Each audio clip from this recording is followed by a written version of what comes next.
പഴയ നിയമത്തിൽ മനോഹരമായൊരു കാഴ്ചയുണ്ട്. അങ്ങനെ ജോഷുവയും കൂട്ടുകാരും യുദ്ധം ചെയ്യാനായി പോകുന്ന നേരത്ത് മോശ മലമുകളിൽ കയറി നിന്ന് യുദ്ധം വീക്ഷിച്ചുകൊണ്ട് ഇവരുടെ യുദ്ധത്തിന് വേണ്ടിയിട്ട്, യുദ്ധത്തിലെ വിജയത്തിന് വേണ്ടിയിട്ട് കരങ്ങൾ ഉയർത്തി കർത്താവിൻ്റെ മുൻപിൽ പ്രാർത്ഥിക്കും.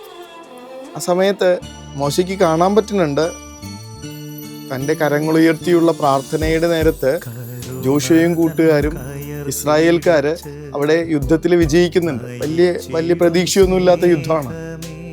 പക്ഷെ കുറച്ചു നേരം കഴിയുമ്പോൾ മോശയ്ക്ക് കൈകഴക്കുന്നു, താഴേക്കിടുന്നു.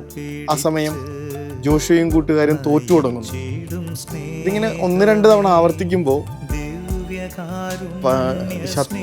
ഇസ്രായേൽക്കാരുടെ കൂട്ടത്തിൽ നിന്ന് തന്നെ 2 യുവാക്കൾ വന്ന് മോശയുടെ കരമിങ്ങനെ ഉയർത്തിപ്പിടിച്ച് നിർത്തുന്നുണ്ട്. യുദ്ധം കഴിയണത് വരെ ഉയർത്തിപ്പിടിച്ച കരങ്ങളുടെ ആ പ്രാർത്ഥനയുടെ ബലത്തില് തൻ്റെ പ്രിയപ്പെട്ടവര് വിജയിക്കുന്നത് കാണുന്നുണ്ട് മോശ.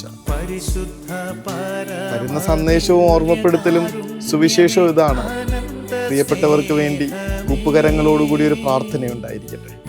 ഇന്ന് നമ്മൾ ഈ ദിവ്യകാരുണ്യ സന്നിധിയിലായിരിക്കുമ്പോൾ ഉള്ളു നിറഞ്ഞ കരം കൂപ്പിയുള്ള പ്രാർത്ഥന പ്രിയപ്പെട്ടവരെ ഓരോരുത്തരെയും സമർപ്പിച്ചുകൊണ്ട് നമുക്ക് നടത്താം.